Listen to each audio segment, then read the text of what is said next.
Supreme Lord, eternal truth, let us obey thee alone and live according to truth. Paramocha Prabhu Satyam Nityatameva Kevalam Anuvartamahi Satyam Anujeevam Kevalam Om Shanti Shanti Shanti. Good evening, Namaste, Vande Mataram. Welcome all of you. The interesting topic of discussion of this evening will be on sadhana through love. So this great divine love we are going to concentrate upon, to focus upon, and to discuss in brief, that is useful in the process of sadhana. So this topic of this discussion for this evening will be on sadhana through love. Beautiful topic. That love, divine love, will face it and we'll see what is the purpose, what is the type, and how it works actually. And everything will be almost discussed from the writings of Sri Aurobindo. Sadhana through love. Sri Aurobindo quoted initially very interestingly. Sri Aurobindo has quoted, "To bring the divine love and the beauty and ananda into the world is indeed the whole crown and essence of our yoga." There is nothing to comment upon, nothing. Only the thing is that we have to feel and we have to realize the true message as messaged by Sri Aurobindo. I will quote it again. To bring the divine love and the beauty and ananda, divine love and the beauty and ananda into the world is indeed the whole crown and essence of our yoga. So very interesting. We'll see a couple of quotations from as quoted by Sri Aurobindo. We'll see it. As supramental truth is not merely a sublimation of our mental ideas. As supramental truth is not merely a sublimation of our mental ideas, so divine love is not merely a sublimation of human emotions. Just imagine, this is all about divine love.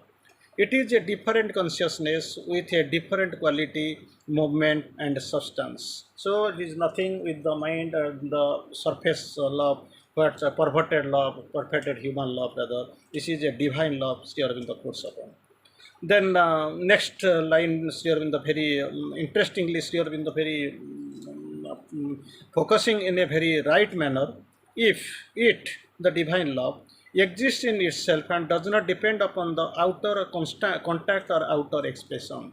It exists in itself, does not depend upon our outer contact or outer expression.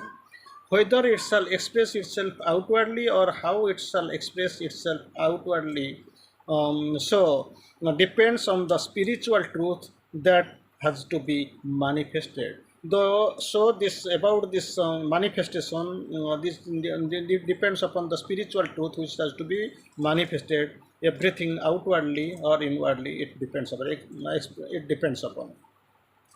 Against here in the quotes here, the divine love may not be able to manifest on the physical plane, humanity being what it is, and fully or freely as it would otherwise do, but that has not to be made less close or intense than the human. So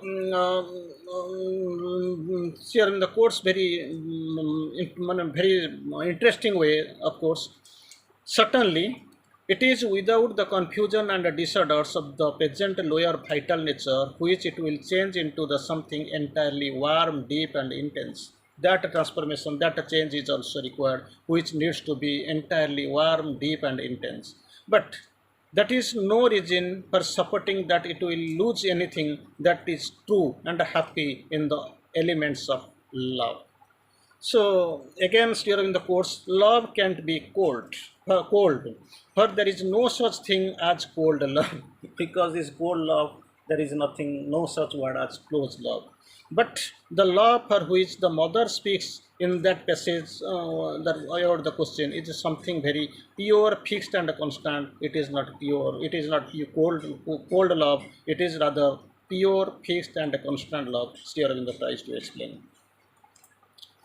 So we'll go for little bit discussion after this thing, very interesting discussion.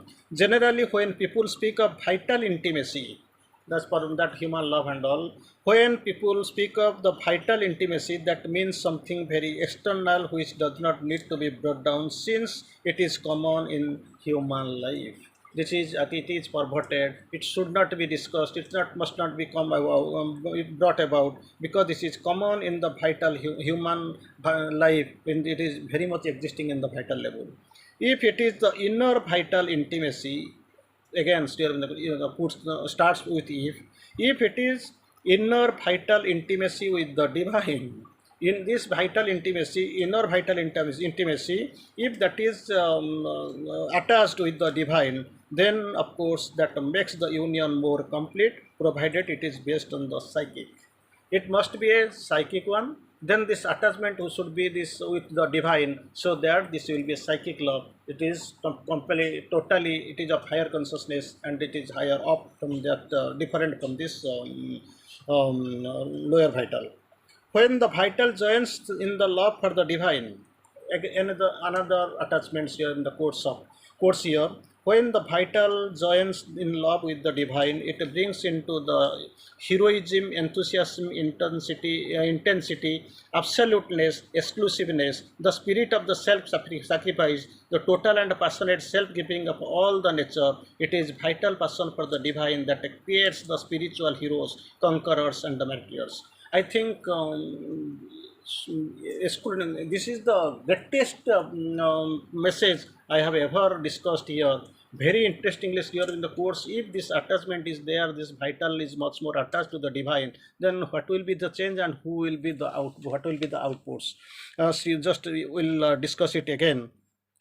When the vital joins the love for the divine, when this vital joins the love of the divine, then it brings into the he brings into the products what is that is coming: heroism, number one; enthusiasm, intensity; then number four, absoluteness; then exclusiveness; then spirit of the self-sacrificing, and the total and passionate self-giving of all the nature. Just imagine if it is there, this is added to the vital, is added to the divine, love for the divine. So who will be the outputs? Who will come out? Whom we will see in this attachment, from the attachment which who will come out? It is the vital passion for the divine that creates. If the vital passions, it is the vital passions for the divine, then the creates that creates spiritual heroes, conquerors, or the martyrs. Just imagine how the big output will be there, how the big gain will be there, how will be the real thing we are going to discuss upon. So next, why should do you need something remarkable? Here in the tides to quote here, explain here: the love of the souls, the love of the soul is the true being, simple and absolute. Sri Aurobindo, very interestingly, very in the simple language and a simple meaning, Sri Aurobindo tries to explain in a very small sentence. The love of the soul is a true thing, simple and absolute. The rest is good only if it is a means of manifestation in the soul's love. Others, if they are coming for manifestation in the soul's love, then they will be much more interesting and much more influential. Then again, Sri Aurobindo of course tries to explain us, the outer being has to learn to love in the psychic way.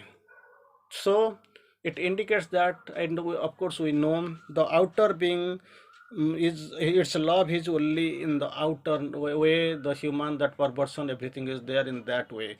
So the outer has to learn to love in the psychic way without ego. That egolessness should be there, without ego.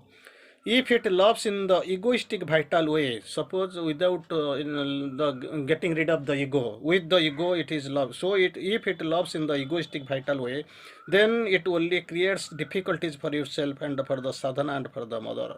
So ego must be got rid of. There is no chance, no place for the ego in this divine love. The relation of the child to the mother, the relation of the child to the mother is that of an entire sincere and simple trust, love, and dependence. This is the child who can expect a lot from the mother, because she is the mother and it is the child, her own child. So the relation of the child to the mother, of course it is the human mother and human child, and here also divine mother and we people, so this is the relation. So the relation of the child to the mother is that of the an entire sincere simple trust, love and dependence. This is the thing in ordinary human child and human being, human mother we have seen. That also applicable to, more applicable to, not only applicable, that is more and most applicable to the divine mother and us, because we are like that, and our performance and our willingness must be like that. When you come to the divine mother course, lean inwardly to the divine, on the divine. Lean, not only lean on the outside wall or where anywhere on the outside support, but lean inwardly to the divine and do not let other things affect you. So while we are coming, we are getting away in getting spinning up to the mothers and Sri Aurobindo's room or ashram. We have seen the same thing everywhere. It is written, "Don't lean, don't lean, don't lean." This is outward leaning. So we are leaning on the walls or something. This is outward. But here, Mother Sri Aurobindo quotes, "When you come to the divine, lean inwardly to the divine, and don't let other things affect you." Well, lean there itself in the outwardly, it is written everywhere you see in the ashram, don't lean, don't lean, don't lean. But here Mother Sri Aurobindo advises us, lean to the divine, not in with, and don't let other things affect you. So about the Maya, of course, here Aurobindo has quoted, it is perfectly possible to get rid of the Maya of the vital demand. Maya, definition of Maya we have seen, the skilled power finitizing the infinity is Maya. Maya is the veil of the absolute we have known. Here the Sri Aurobindo quotes about the Maya in the presence of this divine love in the sadhana. It is difficult, it is perfectly possible to get rid of this Maya of the vital demand if one wishes to do so, but the will to do it must be sincere and perfect willingness must be there to get rid of Maya. If he is sincere in his will, he will certainly get help and protection. If that sincerity is there, naturally help, protection must be there from the divine mother, from the supreme, and he must get his basis changed from the vital to the psychic center. So when now itself we are terminating around, we are standing at the vital center, that must be transformed to the changed into the psychic center, of course. So it is not the true love, for the true love seeks for union and self-giving, and that is the love that one must bring to the divine. But the vital love brings only suffering and disappointments. There is nothing more, nothing less, only suffering and disappointment. It does not bring the happiness, it never gets satisfied, because this is vital love. Even if one granted something that it asked for, it never satisfied with it. So again we'll see a couple of quotations very interestingly. Time is getting short from hiding away from us. If the love is absolute and complete, once again Sri Aurobindo starts from the with the word if the conditional, if the love is absolute and complete and there has never been any vital demand connected with it, then suggestions of revolt can't come. So, if the love is absolute and complete, number one, then there is never has been any second time, no vital demand connected with it. Then the suggestions of the revolt can't arise. There is no chance of the revolt to come out and to revolt. There is no chance. Then Sri Aurobindo again quotes, one who loved divinely only by becoming the divine. One can love divinely only by becoming divine in nature. Without becoming the divine in nature, he can't love at all. There is no other way. So first of all, you have to divinize yourself. You have to become the divine. Then divine in nature to bear the pressure of the divine nature. Divinization is a must. Otherwise, it very difficult to bear the pressure of the divine love. Here also, one can love divinely only by becoming divine in nature. There is no other go. Love is sufficient for itself. Very interesting. Love is sufficient in itself. It does not need the support of the blind. It never requires any support, any outward support or inward support. But love is sufficient in itself. In that it is like a faith and every other divine force. So it is sufficient in itself. It has a big power. Then of course we'll see the psychic love.